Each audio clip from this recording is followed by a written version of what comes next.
Born Sarah Callahan in 1989, she grew up in a middle-class family in Hartford, Connecticut. Her father, Michael, was a high school history teacher, and her mother, Elizabeth, worked as a nurse. Sarah was the younger of two children, with an older brother, Jason, who was 3 years her senior.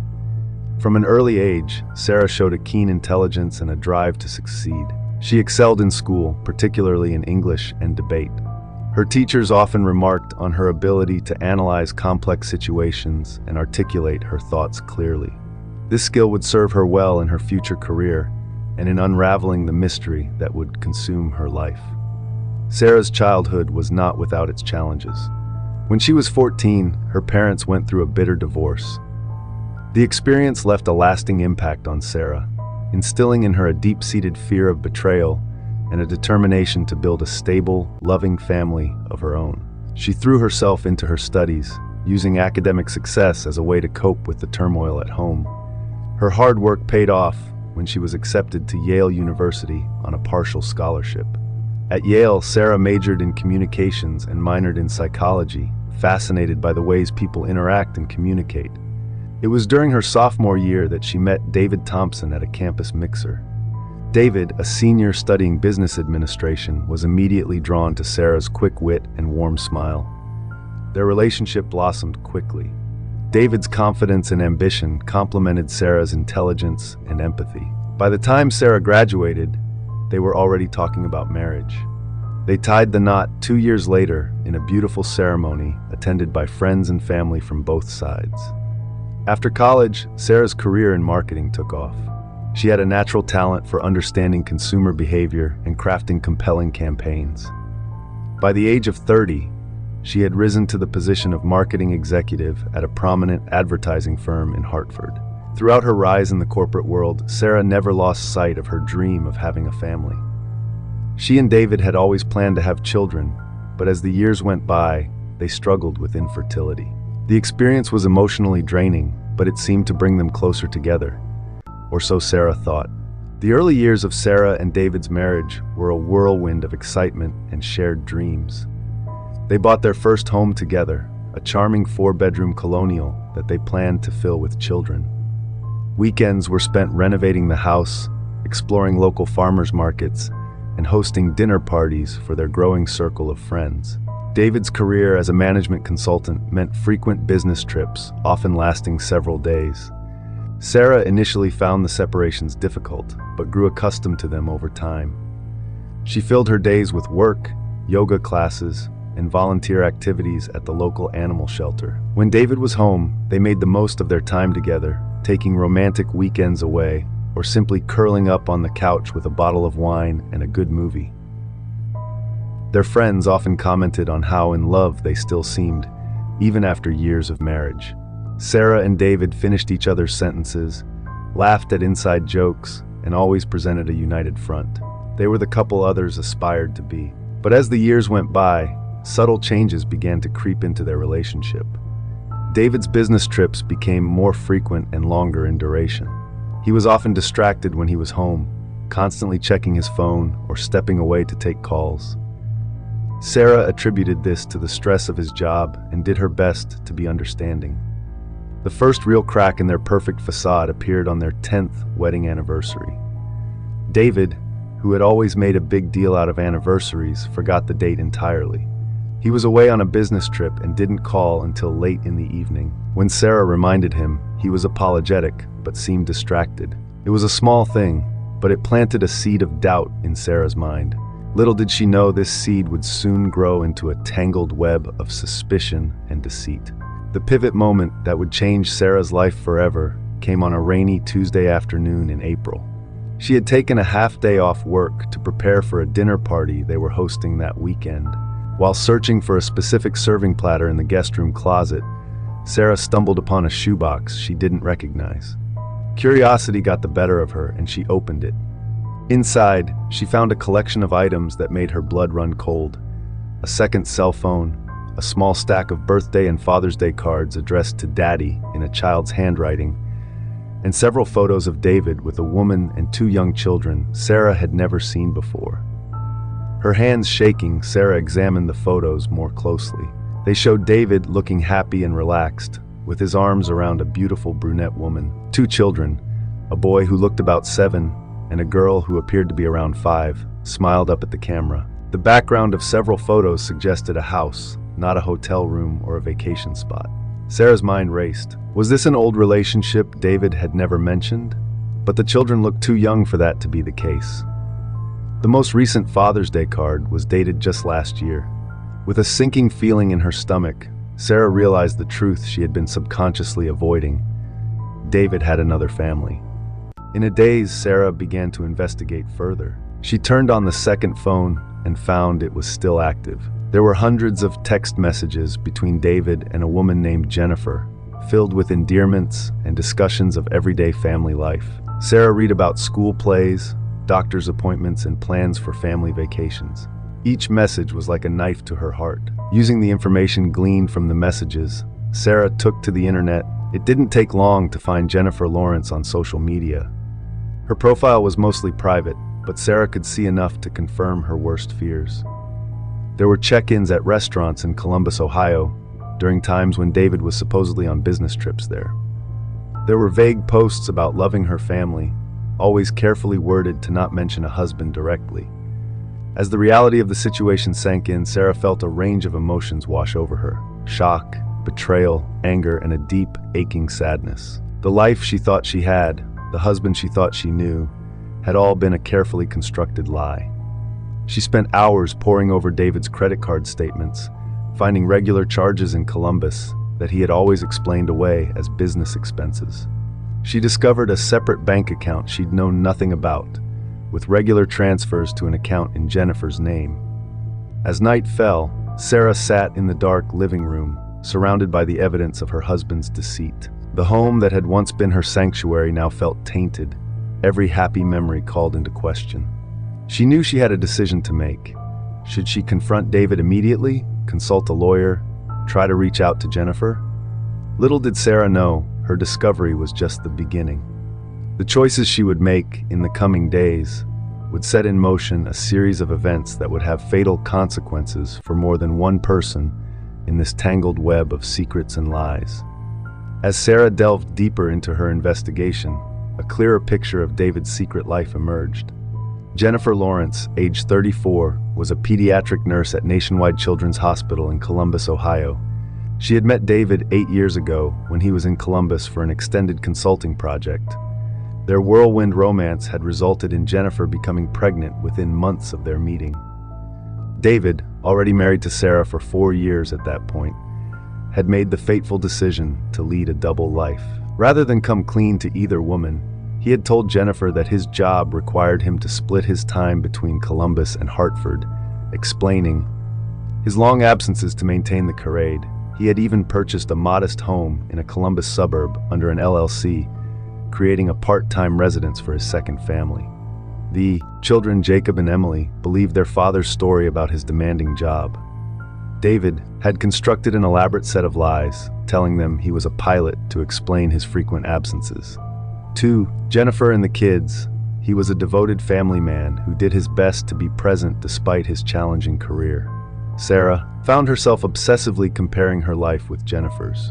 While she and David lived in a large, beautifully appointed home, Jennifer and the children had a smaller, cozier house, where Sarah and David attended glamorous corporate events. Jennifer's social media showed a life filled with children's birthday parties, little league games, and family barbecues. The stark differences between the two lives David led were astounding. With Sarah, he was the ambitious, polished executive. Family photos showed him in tailored suits at charity galas and on exotic vacations. But photos from his life with Jennifer portrayed a more relaxed, casual version of David. A man in jeans and t-shirts, building sandcastles and pushing swings. Sarah couldn't help but wonder if this other life, this other version of David, was more real than the one she knew. Had their entire marriage been a performance on his part? The David she knew would never have been content with the simple domestic life he seemed to have with Jennifer. Or had she never really known him at all? As she continued to uncover more details about David's secret family, Sarah's emotions fluctuated between rage, heartbreak, and a bizarre sense of fascination. She found herself wondering about Jennifer. Was she also a victim in this deception, or had she known about Sarah all along? And what about the children, innocent parties who had no idea their entire family life was built on a foundation of lies?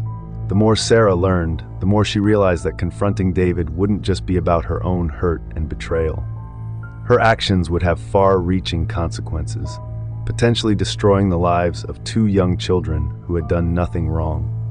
The weight of this knowledge pressed down on her, making the decision of what to do next feel impossibly heavy. After days of internal turmoil, Sarah finally decided she couldn't continue living a lie. She needed answers, and she needed them from David. She chose a Friday evening when he was due to return from a business trip to confront him. Sarah spent the day in a state of high anxiety, rehearsing what she would say, imagining his responses, and trying to prepare herself for every possibility. When David walked through the door at 7 p.m., his welcoming smile faltered as he saw Sarah sitting rigidly on the living room couch. The shoebox and pile of evidence laid out on the coffee table before her, the color drained from his face as he realized his carefully constructed world was about to come crashing down. "Sarah, we need to talk," she said, her voice trembling slightly despite her efforts to remain calm. "I know about Jennifer and the kids. I know everything." For a moment, David stood frozen in the doorway, his face a mask of shock and fear. Then, as if a switch had been flipped, he moved into damage control mode. He approached Sarah, his hands held out in a placating gesture. "Honey, I can explain. It's not what you think." But Sarah was beyond placation. Months of suspicion, followed by days of agonizing certainty, had left her raw and angry. She erupted, her voice rising as she hurled questions and accusations at her husband. How long had this been going on? How could he betray her like this? Did he ever really love her, or was their entire marriage a lie? David's responses came in a jumble of excuses and apologies. He hadn't meant for it to happen. He felt trapped. He loved both his families in different ways. He'd always intended to find a way to end things with Jennifer, but then the children came along. He was sorry, so sorry. As the argument escalated, Sarah noticed a change come over David. His initial shock and remorse gave way to a cold, calculating look when Sarah mentioned going to Jennifer with the truth. David's demeanor changed entirely. His voice took on a threatening edge as he told Sarah to think very carefully about her next move. Suddenly, Sarah realized she was seeing a side of David she'd never known existed. This wasn't the man she'd married, the man she thought she knew better than anyone in the world. This was a stranger capable of living a lie for years, of deceiving everyone around him. For the first time, she felt a flicker of fear. Confrontation ended abruptly when David, his face contorted with a mixture of anger and panic, stormed out of the house. Sarah heard his car start up and peel out of the driveway. She was left alone in the echoing silence of their home, surrounded by the debris of their shattered life. In the immediate aftermath of the confrontation, Sarah felt numb. She moved through the house in a daze, alternating between bouts of uncontrollable tears and periods of eerie calm. She called in sick to work and spent days in a fog, barely eating or sleeping, replaying the confrontation over and over in her mind. David didn't return home. At first, Sarah assumed he had gone to Jennifer to warn her, or perhaps to finally choose his other family over his life with Sarah. But as days passed with no word from David, no charges on their joint credit cards, no activity on his main cell phone, a new worry began to gnaw at her. Where was David? What was he planning? The man she had confronted was not the David she knew, and she had no idea what he might be capable of. As the silence stretched on, Sarah's worry turned to fear. She hadn't told anyone about what she had discovered, about the confrontation. Now, with David missing and her world in shambles, she realized she was alone with a secret that felt too big, too dangerous to keep to herself. Little did Sarah know, her decision to finally share what she knew would set in motion a chain of events that would lead to consequences far more dire than she could have ever imagined. 5 days after the confrontation, with still no word from David, Sarah finally broke her silence. She reached out to David's younger sister, Emma, the family member she felt closest to. Over coffee at a quiet cafe, Sarah poured out the whole story. Emma listened with growing horror, her face pale and drawn as Sarah revealed the extent of David's deception. Emma's shock quickly turned to action. Convinced that David's disappearance was cause for serious concern, she insisted they go to the police. Despite Sarah's reluctance, fearing the public exposure of their private tragedy, she agreed. The police took the report seriously. Detective Michael Lawson, a veteran of the force with a reputation for solving complex cases, was assigned to the investigation. He listened intently as Sarah recounted the events leading up to David's disappearance. The revelation of the secret family raised immediate red flags for the experienced detective. Jennifer, Lawrence, shell-shocked by the revelations, initially refused to speak to anyone. But as the investigation progressed, she had no choice but to cooperate with the police. Her statement painted a picture of a loving partner and father, a man who had never given her reason to suspect he had another life. As Detective Lawson dug deeper, more inconsistencies in David's life came to light. Financial records showed large sums of money being moved around in ways that didn't match his known income. Colleagues reported that some of David's claimed business trips didn't align with company records. The image of David Thompson as a successful, honest businessman began to crumble under the weight of mounting evidence of fraud and deception. 2 weeks into the investigation, a potential breakthrough came when David's car was found abandoned at a parking garage near Bradley International Airport. Security footage showed David entering the garage, but no cameras had captured him leaving. This discovery only deepened the mystery. Had David fled the country? Was he hiding somewhere, waiting for the scandal to blow over? Or had something more sinister occurred? As the investigation intensified, the strain began to show on both Sarah and Jennifer. Sarah, once a fixture in the social scene, became a virtual recluse, leaving her house only when absolutely necessary. Jennifer, struggling to maintain normalcy for her children, took a leave of absence from work as the stress of the situation became overwhelming. The chain of events set in motion by Sarah's discovery had already irrevocably altered many lives. But as the search for David continued, no one could have predicted the dark turn things were about to take. As weeks turned into months, Detective Lawson and his team continued to dig into every aspect of David Thompson's life.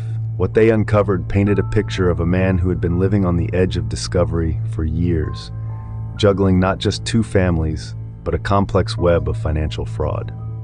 Interviews with David's colleagues revealed a pattern of discrepancies in his work history. Simon Reeves, a fellow consultant, recalled instances where David had claimed to be at client meetings that Reeves knew had never taken place. He had always admired David's ability to bring in new business, but now he wondered if those clients had ever really existed.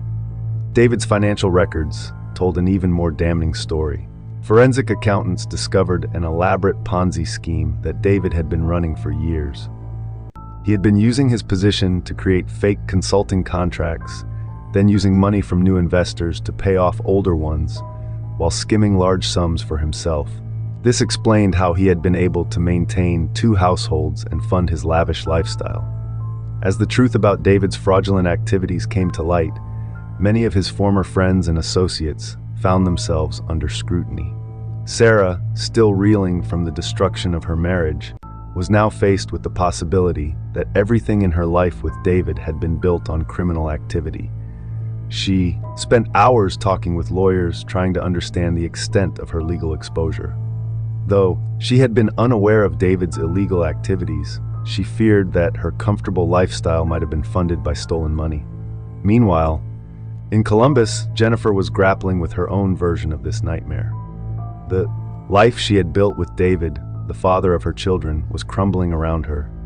She was questioned repeatedly by the police, her every interaction with David over the years scrutinized for clues. The hardest part was explaining to Jacob and Emily why their father wasn't coming home, why people were saying bad things about him on TV. As the investigation progressed, a clearer timeline of David's last known movements began to emerge. Security footage from the airport parking garage where his car was found showed David entering on the night of his disappearance, carrying a large duffel bag. However, no footage showed him leaving the garage or entering the airport terminal. This led to a thorough search of the parking garage, including areas not covered by cameras. It was during this search that investigators made a grim discovery. hidden in a seldom-used stairwell, they found David's duffel bag. Inside were his wallet, phone, and a handwritten note. The contents of the note sent shockwaves through everyone involved in the case. In it, David confessed to his fraudulent activities and expressed remorse for the pain he had caused both his families. He wrote of feeling trapped and the constant fear of discovery that had dominated his life for years. The note ended with a chilling statement. "By the time you read this, I'll be gone. It's better this way. I'm sorry for everything." The discovery of the note changed the direction of the investigation. Was this a suicide note? Had David taken his own life? If so, where was his body? Was this a final deception in a life full of lies meant to throw investigators off his trail while he escaped to start yet another new life somewhere else? As the search for David Thompson entered a new phase, the ripple effects of his actions continued to spread. Lives had been upended, fortunes lost, and reputations ruined, but the full extent of the damage was yet to be revealed, and the body count was about to rise. 3 months after David's disappearance, the investigation took a dark and unexpected turn. Simon Reeves, David's colleague who had spoken to the police about discrepancies in David's work claims, was found dead in his home. At first glance, it appeared to be a tragic accident. Reeves had apparently fallen down the stairs after a night of heavy drinking. However, certain details didn't add up. Detective Lawson, now leading a task force dedicated to the Thompson case and its offshoots, approached the scene with suspicion. The position of Reeves's body seemed off for an accidental fall. Moreover, Reeves was known to be a social drinker, but not prone to excess. A thorough forensic examination revealed traces of a powerful sedative in Reeves's system, when not prescribed to him. As the investigation into Reeves's death progressed, a chilling theory began to take shape. Had someone silenced Reeves to prevent him from revealing more about David's fraudulent activities? The timing was certainly suspicious. Reeves had been scheduled to give a more detailed statement to the police the very next day. The news of Reeves's death sent shockwaves through those who had known David and had been interviewed by the police or were scheduled to be. The story that had started as a salacious tale of a double life had now turned deadly. Sarah, already struggling with anxiety and depression in the wake of David's disappearance, became nearly paralyzed with fear.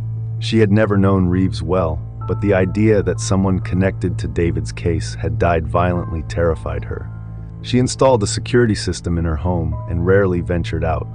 In Columbus, Jennifer faced her own set of fears.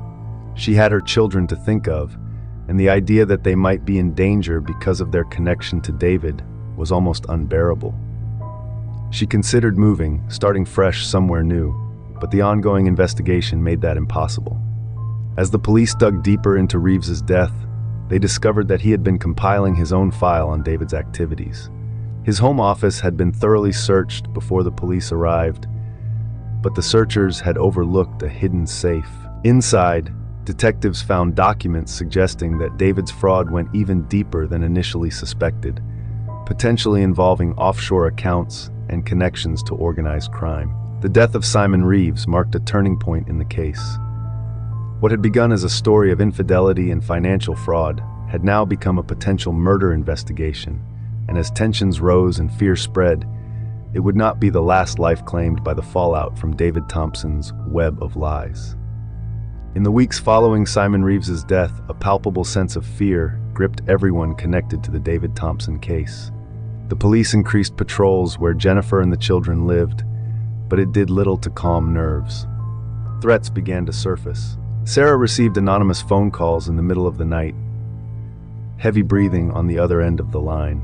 Jennifer found her car vandalized, the word liar scratched into the paint. David's former boss at the consulting firm received a package containing a dead rat. The investigation into Reeves's death led to more questions than answers. Surveillance footage from the neighborhood showed a nondescript van parked near Reeves's house on the night of his death, but the license plate was obscured. Interviews with Reeves's neighbors turned up reports of a stranger asking questions about Reeves in the days leading up to his death, but descriptions of the man were vague and contradictory. As the pressure mounted, cracks began to show in the facade of those closest to the case. Emma, David's sister, had a public meltdown in a local supermarket, screaming at a cashier who she thought was staring at her. Jennifer's oldest child, Jacob, was suspended from school for getting into a fight with a classmate who had taunted him about his missing father. Detective Lawson and his team worked around the clock, chasing down every lead, no matter how small. They were convinced that the key to unraveling the entire mystery lay in the missing pieces of David's financial records. But every time they thought they were close to a breakthrough, they hit another dead end. The case had become a powder keg, tensions rising with each passing day. All it would take was one spark to set off an explosion. That spark was about to come in the form of another shocking death. The second death came 6 weeks after Simon Reeves's murder, and this time it struck much closer to home. Emma Thompson, David's younger sister and the person who had first encouraged Sarah to go to the police, was found dead in her apartment. Unlike Reeves's death, there was no attempt to disguise this as an accident. Emma had been strangled, her apartment ransacked. The brutality of the crime scene shocked even seasoned detectives. It was clear that the killer had been searching for something, but whether they had found it remained a mystery. The news hit Sarah like a physical blow. Emma had been her closest confidant throughout this ordeal, the one person who seemed to understand the complex emotions Sarah was grappling with. Now she was gone, another victim of the chaos David had unleashed. Jennifer, upon hearing the news, made the difficult decision to move her children to her parents' home in rural Ohio. The danger felt too close, too real, and her maternal instincts screamed at her to protect her children at all costs. As the investigation into Emma's murder progressed, a disturbing theory began to take shape. Emma had been compiling her own dossier on David's activities, driven by a mix of disbelief, anger, and a desire to understand how her brother could have lived such an elaborate lie.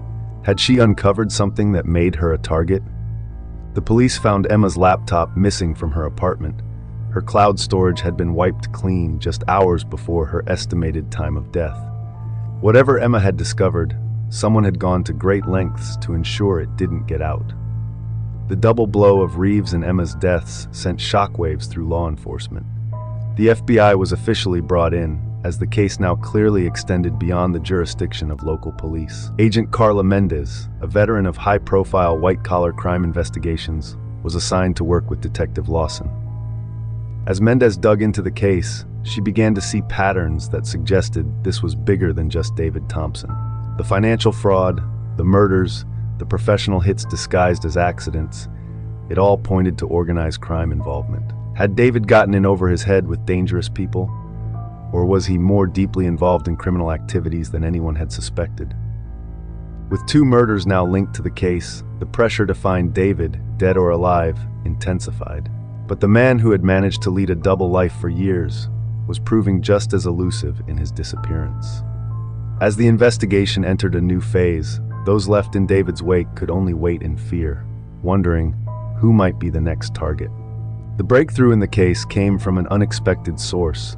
A hiker in a state park, some 50 miles from Millbrook, stumbled upon an abandoned cabin. Inside, he found evidence of recent occupation and a wall covered in newspaper clippings. The hiker, spooked by the scene, called the police. When Detective Lawson and Agent Mendez arrived at the cabin, they knew immediately they had found something significant. Hidden under a loose floorboard, they discovered a laptop that they would later confirm belonged to Emma Thompson. It was the first real lead they'd had in weeks. As forensic experts began to comb through the cabin and its surroundings, Sarah received a phone call that chilled her to the bone. It was David. His voice was ragged, barely recognizable. He told her he needed to see her to explain everything. Against her better judgment, driven by a desperate need for answers, Sarah agreed to meet him. The meeting point was an abandoned factory on the outskirts of town.